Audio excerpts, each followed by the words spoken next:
All right, so we have about 2.5 barrels cut off into the kettle off this batch of Sabo, this hop forward IPA of ours.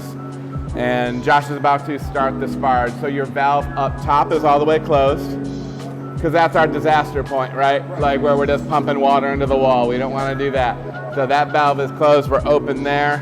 And the rest of your tree there of options are closed, except where you want it to go. Fantastic. And I would start that sparge at like 7. So just go ahead and turn the pump on. Now we're pumping water. Yes, sir. Yes, sir. Yep. And just leave it right there. And you see your water flowing through, correct? All right. And you can really run that even at 8 right now. Because what I like to do is, because we ran that wort down, I like to get that grain bag covered up again. Sometimes people will talk about the potential for oxidation for that. I'm not sure about the research on it, but we'll get it covered up again just for the heck of it. And then let's go up and take a look at what that looks like.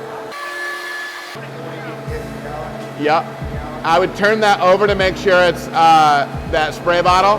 Give that spray bottle a shake to make sure it's well mixed. And then I'll show you what we're looking at here. Go ahead and start hitting it over the surface. So this is our sparge. We have a handful of spray heads in there. Not like the first 5 ounces. That's good right there.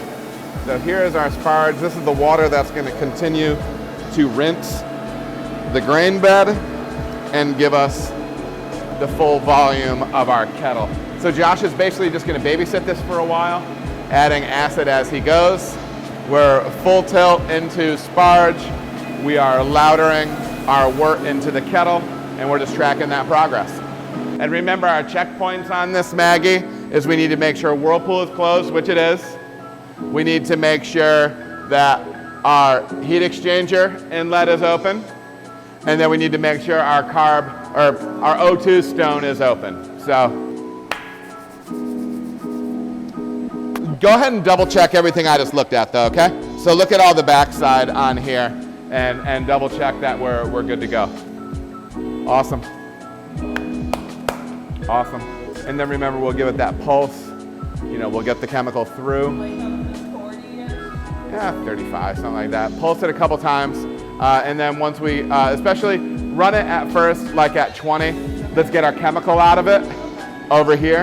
And then, because it'll go from rinse water to chemical, right?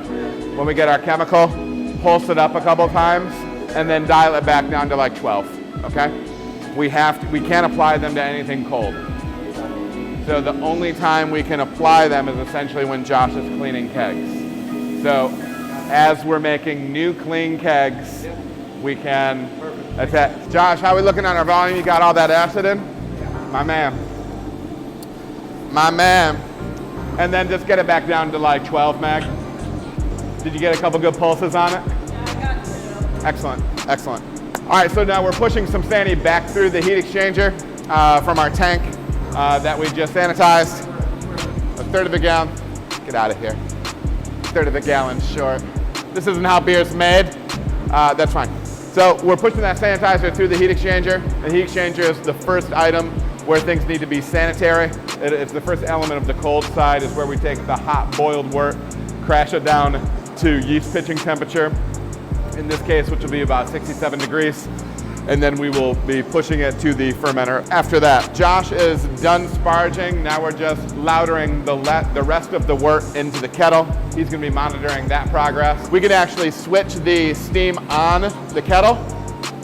And then when you see that dial up above start to open up, so the black switch right now, flip that on, and that's gonna actuate the orange valve up there. And you can see how it start opening real slowly.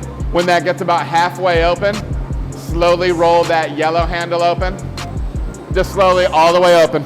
And then you'll seal up the O2. This heat exchanger valve right here. Boom. Awesome. And then we're good.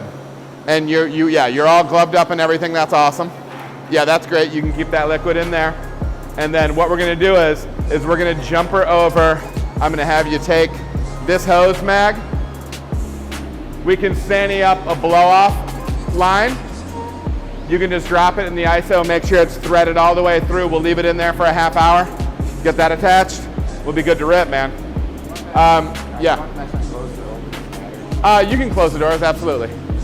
So we have all of our acid in, correct? Fantastic. And we already had our salts in? Good.